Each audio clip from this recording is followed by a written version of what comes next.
How are you, mate? Mate, really good. Good to How are see you? you. Good to see you. Fantastic.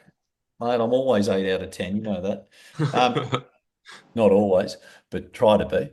Do you want to sort of just tell everyone, where you are and what you do? Yep. Yeah, so I'll give everyone a quick summary. I met Ivan, I think I met you like 5 or 6 years ago. I remember I was 18, I think I was 18 years old, watched a Tom Panos interview, and I still remember the line.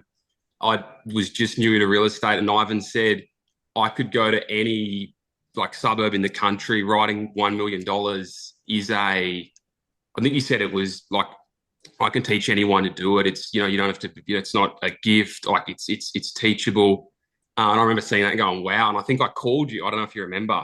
And you're like, mate, I've got 50 staff. I've got so many people I'm trying to help out. Like, call Josh Vegan or someone else. And we stayed in touch. And then I think you left Bresic Whitney. We connected. I sort of had become an agent. Then I was an associate. And then we just sort of started working together. And we've now got a team of myself, three others. We've done about 82 sales since January this year, and we're sort of on track to hit the 100, which has always been the goal. So you're 25 now, GW? 24.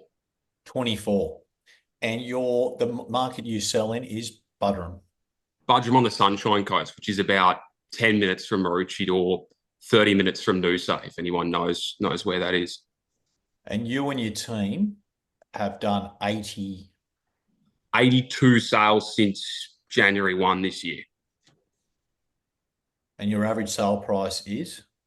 About 850, 900,000. Mm. Do you think you're a good agent, mate? Yeah, I think I'm a good agent. I think probably what I wasn't good at, and I think what I'm learning to become is probably like a half decent leader. And I think we'll talk about it in a minute. That's probably where we've seen most of the growth. Mm. Mm. That's impressive because when we worked together in the COVID year, you did 60, Yep.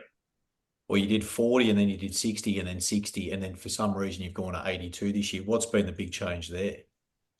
Yeah, there's been a few things. I wrote some notes, and hopefully the group can take something out of it. I was at a conference in October last year with the guy that owned our business and a guy called Mark McLeod, who's sort of the CEO of growth from Ray White. And I would rate him as one of the best trainers along with yourself in the country. If you ever get a chance to listen to him, he's one of the most thought provoking, like best heads in the industry, in my opinion. And I I've heard that. was sitting there, and he said to me, he said, Greg, I'm looking at your market. I'm looking at you. He said, you are underperforming so far.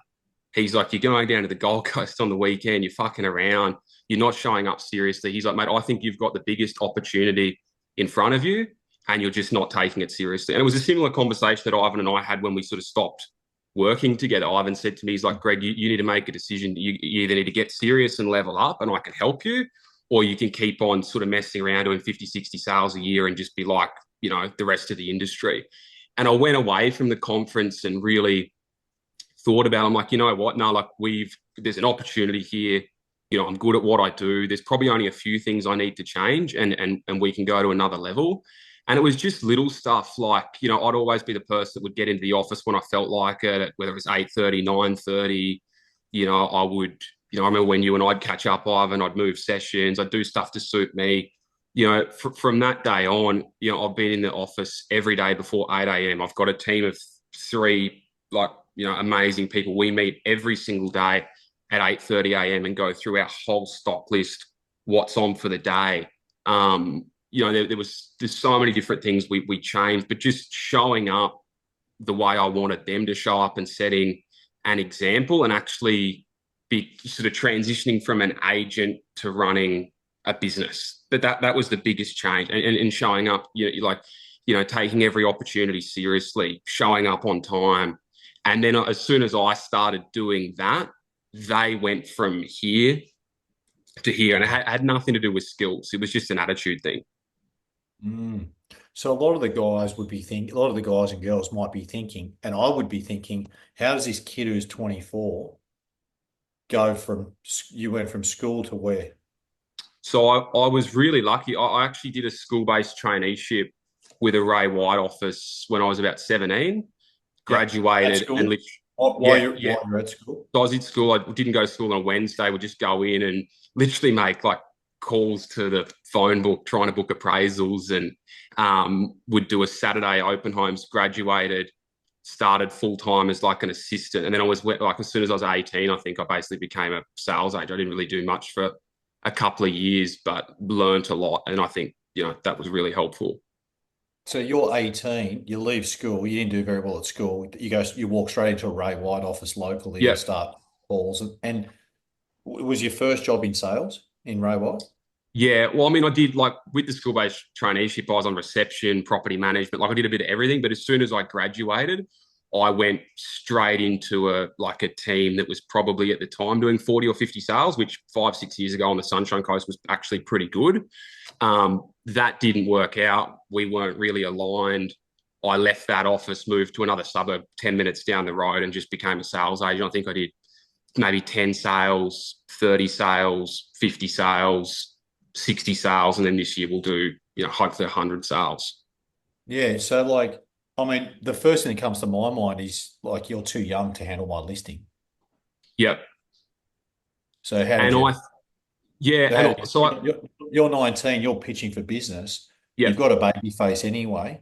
You're like, I had to grow the beard to try yeah, and you got to go overcome that. big. But like you're already young. I'm like Yep. I know what it was like. I was a salesperson at 19 and I got those objections. I was Yep. an assistant, but you must Yep. have been getting them. So people must have been saying, mate, like, man, I'm just going to use the 40-year-old bloke up the road. Like, Yep. And I was saying this to someone young that started in our business the other day. I actually think like it was only 3 or 4 years ago, but like I've noticed even now, and I've been really lucky that I've sort of ridden the wave up. The consumers changed so much in the last 4 years. Like I'm seeing now when I go into a listing presentation, they're fully across everything we do, right? So 3 or 4 years ago, I actually don't think owners probably knew as much as they did now. So there was a little bit of luck. But I'd mm, just go in and say, guys, I'm not as experienced as them. I don't have the track record they do. I've got 2 listings, but I'm going to give you guys all the time in the world. And I really leveraged our business. Like I wouldn't go in and talk about Greg Ward at all. I'd talk about Ray White Buderim, the 15 staff, the 45% market share we had. Like I think even now we all know you've got to, sort of steer the conversation. And I think you're massive on it. The biggest thing that changed when we started working together was asking the right questions, what's important to them. You sort of find out what motivates the vendor. And when you go in with the right, approach, which no one was doing in my market back then. No one was asking questions. No one was finding out what the motivation was. People would just go in and talk about how good they were. It was probably a bit of luck working in a really good business.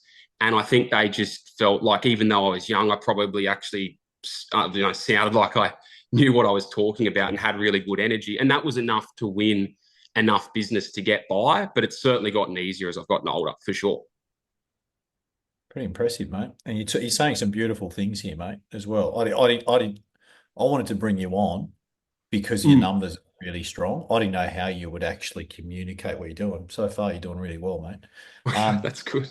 It's not something I do regularly. So, No, it's not. It's not. But we should be sharing your message because, mate, 82 sales is phenomenal. So are you the market leader there now? yeah, Or one? like in my market, like we're probably we're sitting at, I think, 80 something sales online. The next best agent would be maybe 50. And like that's one thing I've seen as we've done. And I'm happy to go through some of the stuff we do that I think will actually help the group in a minute. But like all the stuff that we started doing a year ago when I really got serious, it's just compounding now. Like it's actually getting easier. We're winning Yeah. business better. We're doing, like, I think we've, out of the 80 something sales, we've probably done 15 of them off market. Zoe and my team's putting together off market transact. Like we're, the gap now between us and the competitors actually starting to get substantial. And I could see us getting to 125, 150 because we've got the market to do it. Yeah. Let's go back. So then the first year, how did you get listings?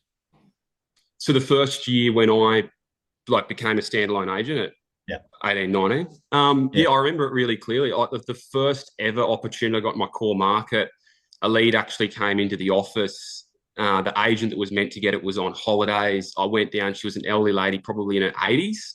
She'd had 5 agents out.